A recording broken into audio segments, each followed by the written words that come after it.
ဘောလုံးဆိုတာအားကစားတစ်ခုထက်ပိုရဲဆိုတဲ့စကားတိုင်းဘောလုံးပွဲတွေဟာကွင်းထဲမှာတောင်မကကွင်းပြင်မှာပါလူတွေပေါ်စိုးမှုရှိပါတယ်။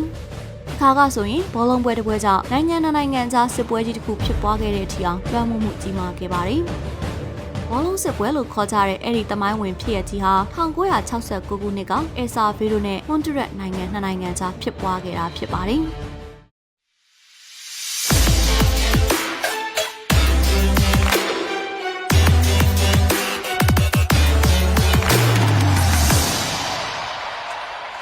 မင်္ဂလာပါအခုဗီဒီယိုလေးမှာတင်ပြမယ့်အကြောင်းအရာကတော့ဘောလုံးပွဲတစ်ပွဲကြောင့်ဖြစ်ပွားခဲ့ရတဲ့စစ်ပွဲကြီးအကြောင်းပဲဖြစ်ပါတယ်။အယ်ဆာဗီဒိုနဲ့ဟွန်ဒူရက်ဟာဘိုးအမေရိကဒေသမှာတည်ရှိတဲ့အိမ်နီးချင်းနိုင်ငံနှစ်နိုင်ငံဖြစ်ပြီးဘောလုံးကိုအယူမှုအားပေးကြတဲ့နိုင်ငံတွေလည်းဖြစ်ကြပါတယ်။ဟွန်ဒူရက်ဟာအယ်ဆာဗီဒိုထက်9ဆလောက်ပိုကျယ်ပေမဲ့နေထိုင်သူလူဦးရေမှာတော့တင်းငယ်တဲ့အယ်ဆာဗီဒိုက1960တဝိုက်လောက်မှာတသန်းကျော်ပိုများခဲ့ပါတယ်။နှစ်နိုင်ငံလုံးကစိုက်ပျိုးရေးကိုအားထားကြတာကြောင့်အယ်ဆာဗီဒိုနိုင်ငံသားတွေဟာစိုက်ပျိုးမြေပိုပေါ်ပြီးပိုကျတဲ့ဟွန်ဒူရက်နိုင်ငံနဲ့ခိုးဝင်ပြီးလောက်ကင်စားတောက်ကြပါတယ်။1963ခုနှစ်မှာတော့ဟွန်ဒူရက်နိုင်ငံမှာစစ်အာဏာသိမ်းမှုဖြစ်ခဲ့ပြီးဗိုလ်မှူးကြီးအော့ဝယ်ဒူလူဘက်ကအယက်သားဆိုရကိုဖြုတ်ချခဲ့ပါတယ်။လူဘက်ဟာမတရားရယူထားတဲ့အာဏာကိုခိုင်မာစေဖို့အတွက်1965မှာရွေးကောက်ပွဲတစ်ခုပြုလုပ်ပေးခဲ့ပါတယ်။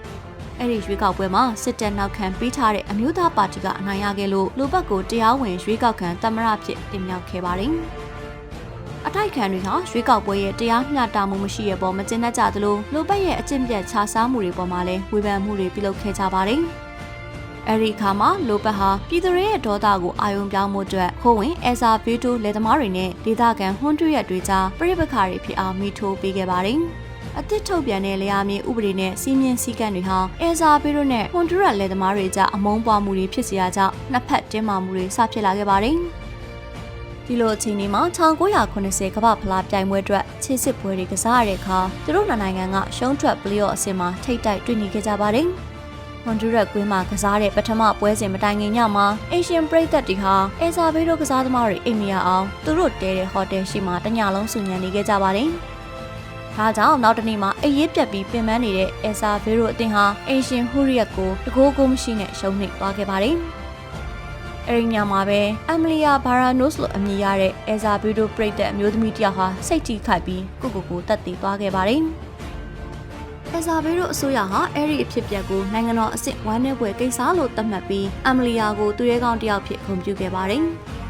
အယ်ဆာဗီဒိုမြေမှာကစားရတဲ့ဒုတိယပွဲစဉ်မှာတော့အေရှင်ပရိသတ်ဟာဟွန်ဒူရက်ပရိသတ်တွေလှုပ်တယ်လို့ပဲဧည့်သည်အသင်းဟိုတယ်ရှိမှတညလုံးတောင်းရန်ခဲ့ကြပါတယ်။ပွဲကစားတဲ့အခါမှာလည်းဟွန်ဒူရက်အလံမှာအဝတ်စုပ်တစ်ခုသာချီနှောင်ပေးခဲ့ပြီးကွယ်လွန်သူအမလီယာရဲ့တပ်ပုံကိုကိုင်မြောက်အားပေးခဲ့ကြပါတယ်။အဲဒီပွဲမှာအယ်ဆာဗီဒိုက3ဂိုးကိုမရှိနဲ့အနိုင်ရခဲ့ပြီးတဲ့နောက်နှစ်ဖက်ပရိသတ်တွေပွဲကြည့်စဉ်မှာအကြီးအကျယ်ရန်ဖြစ်ခဲ့တယ်လို့ဧည့်သည်အသင်းကိုလည်းကြီးကားကားနဲ့ခေါ်ထုတ်သွားခဲ့ရပါတယ်။ဟွန်ဒူရက်နိုင်ငံသားတွေကဒီဖြစ်ရပ်ကိုလက်တုံ့ပြန်တဲ့အနေနဲ့သူတို့မြေပေါ်ကအယ်ဆာဗီဒိုလက်သမားတွေကိုတိုက်ခိုက်မောင်းထုတ်ပြီးအိမ်နေလေတွေကိုမိရှုခဲ့ကြပါတယ်။ဂျာကွင်းမက္ကဆီကိုမြေမှာကစားတဲ့နောက်ဆုံးခြေစစ်ပွဲစဉ်မှာလည်းအယ်ဆာဗီဒိုကအချိန်မိုသွင်းဖို့နဲ့အနိုင်ရခဲ့တာကြောင့်ဟွန်ဒူရက်ဟာကမ္ဘာဖလားဝင်ပြိုင်ခွင့်ဆုံးရှုံးခဲ့ရပါတယ်။ဒါကြောင့်ဟွန်ဒူရက်ပြည်သူတွေရဲ့ဒေါသကပိုပြင်းထန်လာပြီးအယ်ဆာဗီဒိုလက်သမားတွေပေါ်အကြမ်းဖက်မှုတွေပုံမှုဆိုးရလာပါတယ်။သူတို့နိုင်ငံသားတွေရရဆက်ဆက်အကြမ်းဖက်ခံနေရတဲ့ပေါ်ဟွန်ဒူရက်အစိုးရကဘာမှအကာအကွယ်မပေးလို့အယ်ဆာဗီဒိုအစိုးရဟာအကြီးအကျယ်ဒေါသထွက်ခဲ့ပါတယ်။ဒါကြောင့်တန်တမန်ဆက်သွယ်တွေဖြတ်ပြီး1969ခုနှစ်ဇူလိုင်လ14ရက်နေ့မှာတော့တရားဝင်စစ်ကြေညာကစတင်ကျူးကျော်တိုက်ခိုက်ခဲ့ပါတယ်။အစောပိုင်းမှာတော့အယ်ဆာဗီဒိုတပ်တွေဟာဟွန်ဒူရက်ရဲ့လေတပ်စခန်းတွေနဲ့အရေးပါတဲ့နေရာတွေကိုဝင်ရောက်ပုံကျဲပစ်လိုက်လို့အသာစီးရခဲ့ပါတယ်။ဒါပေမဲ့နောက်ပိုင်းမှာတော့ဟွန်ဒူရက်ကပြန်လည်ပြင်ဆင်ပြီးခုခံတိုက်ခိုက်ခဲ့လို့အခြေအနေတွေကတူတပြန်ကိုပြန်ဖြစ်လာခဲ့ပါတယ်။စစ်ပွဲရဲ့စတုဒ္ဓနေ့မှာတော့အမေရိကနိုင်ငံများအသင်းချုပ်ကဝင်ရောက်ညှိနှိုင်းပြီးတစ်ခါစလုံးကိုစစ်ပြေငြိမ်းစေခဲ့တာကြောင့်စစ်ပွဲပြီးဆုံးခဲ့ပါတယ်။ဒီစစ်ပွဲဟာနိုင်100လောက်ပဲကြာခဲ့လို့နိုင်100စစ်ပွဲလို့လည်းခေါ်ကြပြီးအရက်သားအပါအဝင်စုစုပေါင်းလူ3000လောက်တည်ကြည်ခဲ့ရပါတယ်။စစ်ပွဲဖြစ်ရတဲ့အခြားနောက်ခံအကြောင်းရင်းတွေရှိနေပေမဲ့တကယ်တမ်းအတိကလောင်စာကတော့ကမ္ဘာဖလားခြေစစ်ပွဲသာဖြစ်ပါတယ်။အဲ့ဒီခြေစစ်ပွဲအနိုင်ရတဲ့အယ်ဆာဗီဒိုဟာ1980ကမ္ဘာဖလားမှာအုပ်စုပွဲတစ်ပွဲမှမနိုင်ဘဲပွဲတိုင်းရှုံးပြီးစောစောစီးစီးအိမ်ပြန်ခဲ့ရလို့ဘယ်သူမှအကျိုးရှိမသွားတဲ့စစ်ပွဲလို့ဆိုရပါလိမ့်မယ်။